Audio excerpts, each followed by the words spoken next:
I understand how today's drop is impacting millions of people. I, however, was safe and have turned a profit thanks to Thomas Bulkowski's chart analysis. Let me show you what I saw and what I see coming.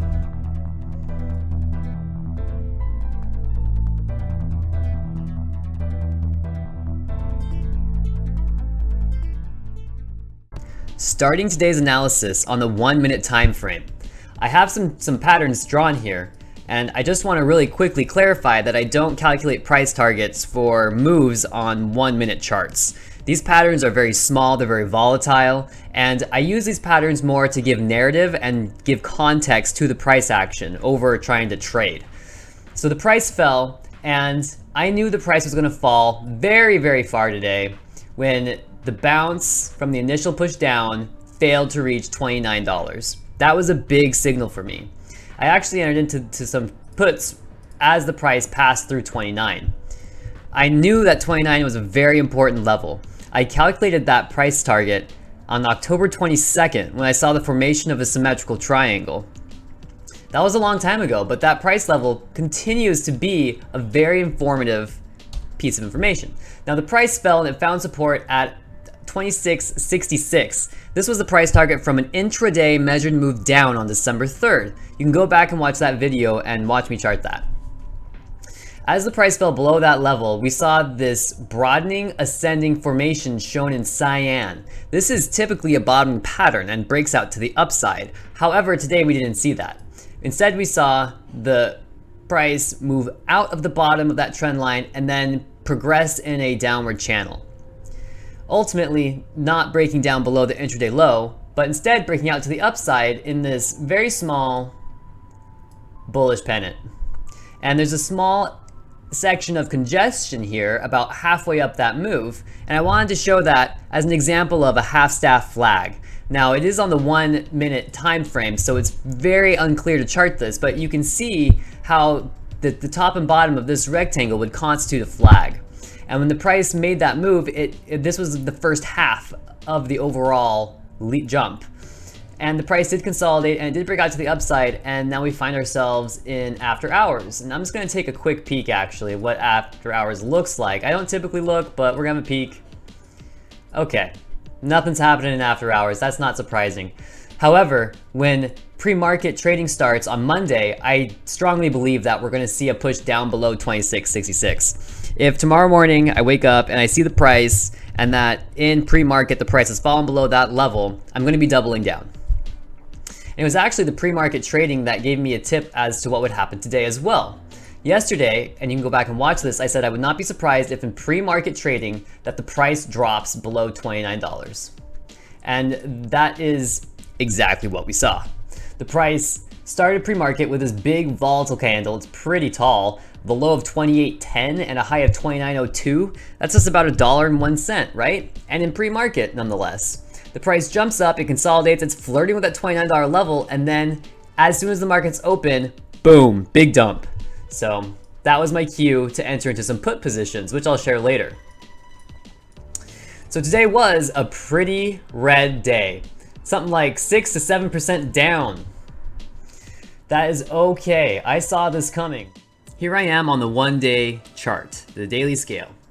And I have the cyan arrow here pointing down towards this minor high we set 3 days ago.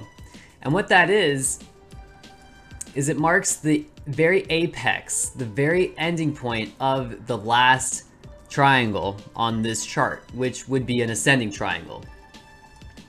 And what's super interesting to me is that this minor high matches with that apex in terms of timing, like perfectly. I went on to Bulkowski's website and I did some digging. Bulkowski on triangle apex and turning points, all right? And he mentions Elliott wave principle theory here and a book, okay? He says that he tested this using 3 methods and found it to be true in all cases. Price reaches a minor high or a minor low 75% of the time when within a few days of the triangle apex. Price turns from down to up or up to down 60% of the time. And what we saw here was the price moving up and turn to down. Okay, let me go look at the example really quick. Here's his example in I don't know how to say that, Abaxis Inc. Well, here you can see that there's a symmetrical triangle and a break to the upside, And the price does turn to form a minor high at that apex before continuing higher. And what we see here is kind of the inversion of that. We have an ascending triangle, price moving up and then turning down.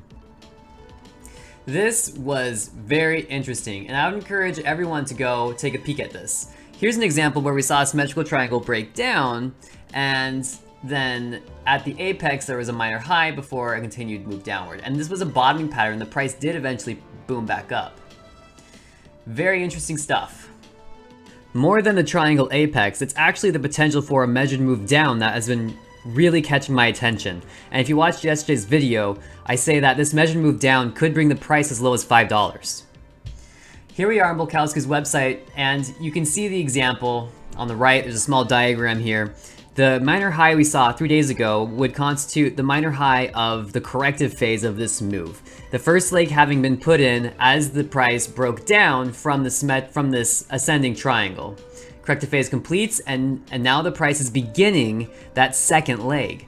There is a lot of resistance down here around the $25 level. You can see there's a lot of tails. Today's price action did close within this range.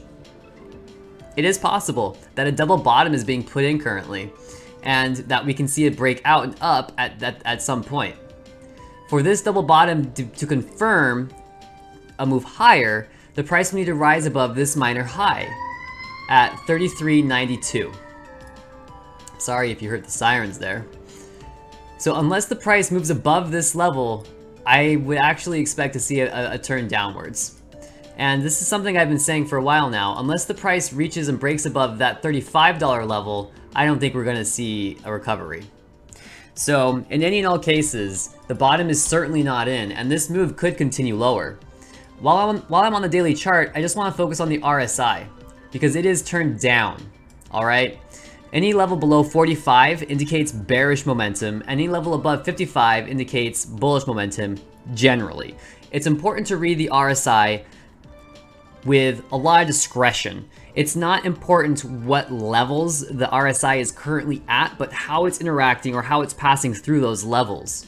To see a strong rejection off of the overbought or the oversold level could indicate a price reversal. And the RSI is hard to read. You can see that there are a lot of turnaround points in the RSI around 45. And this is very bullish. When you see this kind of action, that's bullish. You can see the RSI climbs after each of these moves. But at present, what we see is that the price has fallen below that 45 level and has turned down before even reaching it.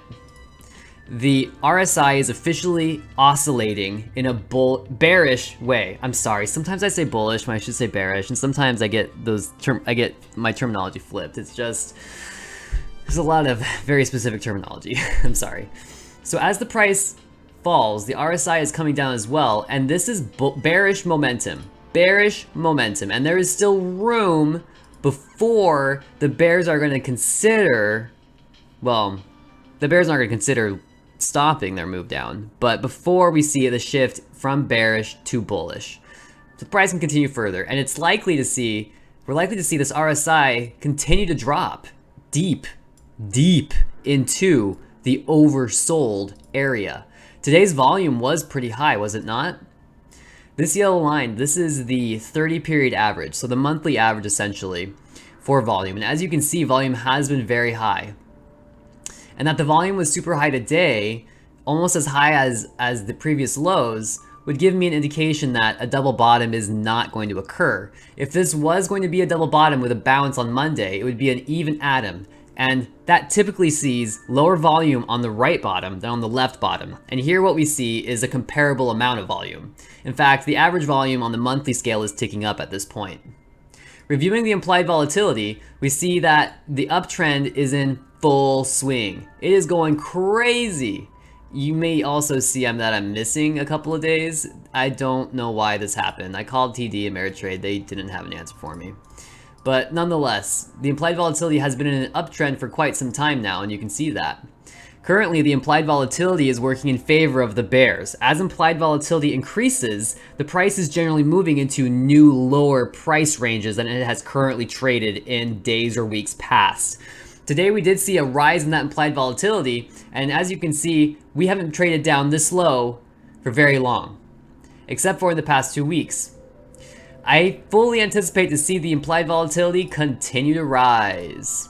If the price on Monday takes a breather and we get a small green day, it's possible the implied volatility will drop. That's pretty typical, and you can see that action here. It's almost like the implied volatility is moving in a 1, 2, 3 movement, right? Sometimes that happens.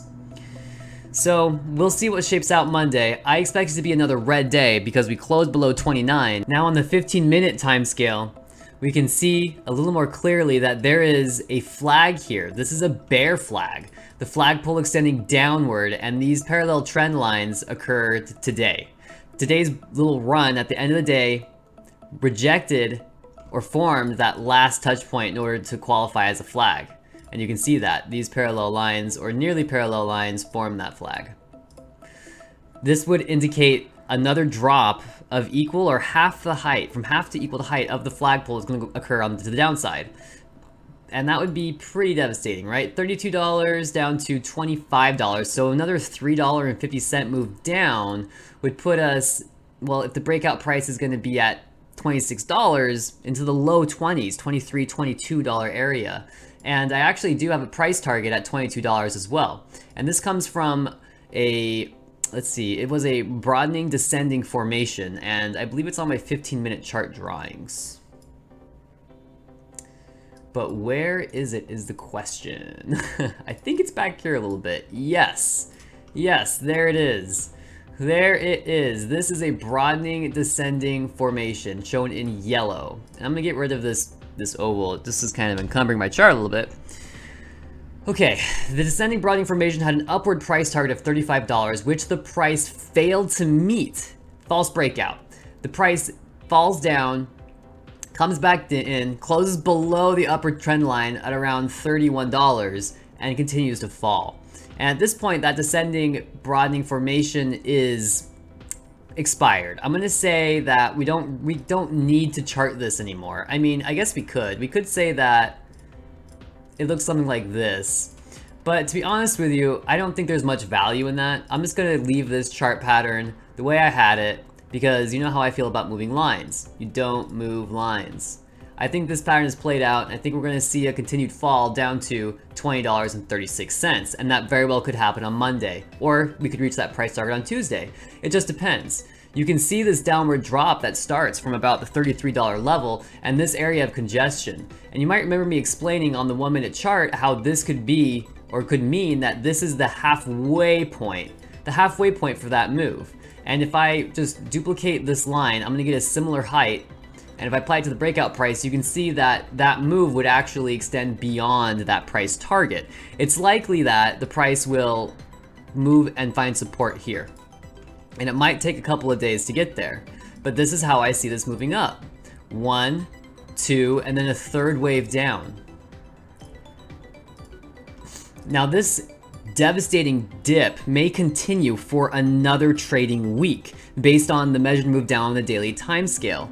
Bolkowski says that the first leg and the second leg generally last about the same amount of time, and that they equal, here it is. He says the idea behind the measured move is that the second leg will equal the first leg in both price and time, and it took us 11 days before we found that low near 25. So another 11 days, and we've already been through 2 of those days, I believe. You know, maybe 9 days, maybe 2 more trading weeks. 2 more trading weeks of this. That's really what the analysis I have here is saying. And I don't see a reversal happening yet. I really, truly don't. And you can see what implied volatility is doing. Implied volatility is increasing as the price drops. And when the price is consolidating, implied volatility drops. But as soon as the price starts to drop again, the implied volatility picks back up. And you can just see that. And today we saw a big spike in that implied volatility.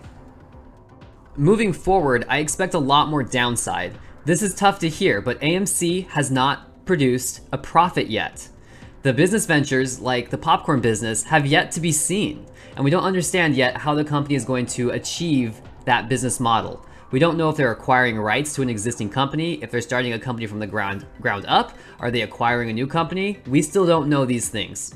So until AMC can turn a profit and give some clear indication as to its direction, I think that the shorts are trying to prove their validity, their role in the marketplace to bring the price of overvalued assets down. I think that this could be a very bad moment for a lot of people. It doesn't mean that MOADS is impossible. It just means that there's going to be a lot more open short interest before the price starts to rise. And that price won't start to rise until those shorts have a reason to close their positions. And they won't have a reason to close their positions until the company turns a profit and proves that it's not going to go bankrupt. The ultimate goal of the short seller is to never cover. If the price goes to zero, the shorts will never have to cover. That is the best case scenario for the shorts. And until AMC can push a profit, the shorts are not going to stop. Let me show you my positions today. This is what's open. The December 23rd $20 put I held from yesterday, and I entered into these 3 other puts at the $15, $20, and $25 strikes expiring December 31st. I was unable to close these positions. The nature of my margin account is different in terms of how many trades I can perform every day or every 5 days even. And so I was unable to close these at much higher profits, but it's okay. I had to hold to the day, and I ended up 19% up still. These are open, so this is unactualized gains, but I am still holding green. So Monday morning, I'm going to be focusing on setting those stop losses to make sure I don't go in the red on these guys. And I actually plan on doubling down here, depending on what the price action does.